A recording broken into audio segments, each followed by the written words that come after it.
Hi, I'm Bruce Cassilis. I'm the CEO and founder of Bruce's Doggy Daycare. I'm Judy, I'm the co-founder of the Pat. I'm Damien Clarkson, co-founder of the Pat. My name's Garen Evans and I'm the CEO and founder of Project Blue. My advice for a startup seeking funding, firstly, would be choose wisely. I'd had a number of people tell me that it's like a marriage, and it's only once you're in it and you're actually working with your investors on an ongoing basis that you realize this. So it's important, and we're lucky, we've got incredible partners, but I can very easily see what it'd be like if you didn't have a good relationship. So choose wisely is the first one, and I think for myself, looking back on our journey as a business, I probably would have taken on funding earlier on the basis of the things that it's bought us in addition to the capital, which obviously goes to choosing a good partner. Our brand, access to people, scaling, things like this has been fantastic. So yeah, choose wisely and don't be shy on the timing. The advice I'd give to startups looking for funding is to be really professional in what you're presenting. Investors will look for the detail. They want the granular detail. They want to know how much you're acquiring customers for. They want to know how long customers are staying for. They want to know what motivates customer purchases. So make sure that you have everything in order. Make sure you have a really professionally made pitch deck, and make sure you have really clear financials. I think if you have all those things, you have a fair shot of getting in front of investors and impressing them. And I think my biggest piece of advice as someone who's fundraising at the moment is that you're going to have lots of conversations, and not all of them will be as you hoped. But we all say it's like dating. You need to just find your perfect partner. And fortunately, we're really lucky. We've got partners like Leap Ventures who back us, and there are great partners out there for businesses looking to get into pet food.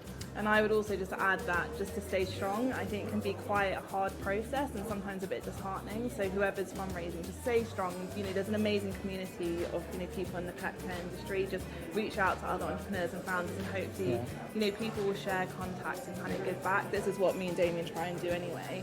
And I think the other thing as well is you can meet a lot of different types of investors who might want certain things, and it's great to listen and take those things on board, but also really hold true to your values and what you think is right, and try not to change things all the time, because you need to stay on the right path. And hopefully people coming into your company and investing will want to be part of that and won't want you to change too much.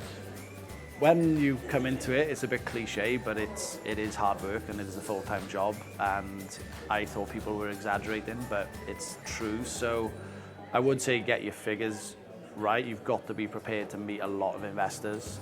You've got to put your pitch out there. You will get rejected, unfortunately, but you've got to build on it. And I think the biggest one is finding the right investor for your brand, because sometimes if you just take money for money's sake, it could destroy your business. You need to find people who align to your strategy as well, share your goals. And I would sort of benchmark against if there's any other customers who've had investment, even if it's outside of the pet space or something similar. Look at investors who share your values, basically. Yeah, so we did the Best in Show Spotlight last year with the US and Europe at the Pet Innovation Summit. Really happy to say we won both awards, which I'm really flattered by.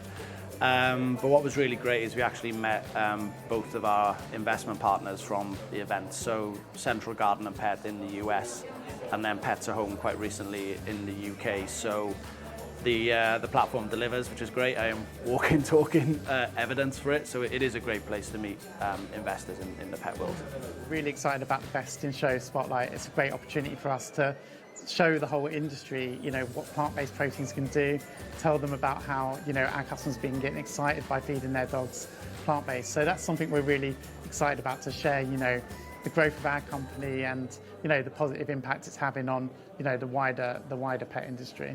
Yeah, and I think what's great is there's just so many people from the pet industry at this event, from kind of people who've been in it for a really long time and, who are kind of in the corporate sort of position, who have quite a lot of sway and power in terms of change, down to kind of people like us who are kind of challenger brands and we've just started out. And I think to be able to kind of showcase that, dogs can get all they need through plants, and it can be part of a, positive solution, not only for the climate crisis, but also the health crisis in dogs, is fantastic. And that we can hopefully, inspire other people to maybe be part of this change. I think that's really great for us. Yeah.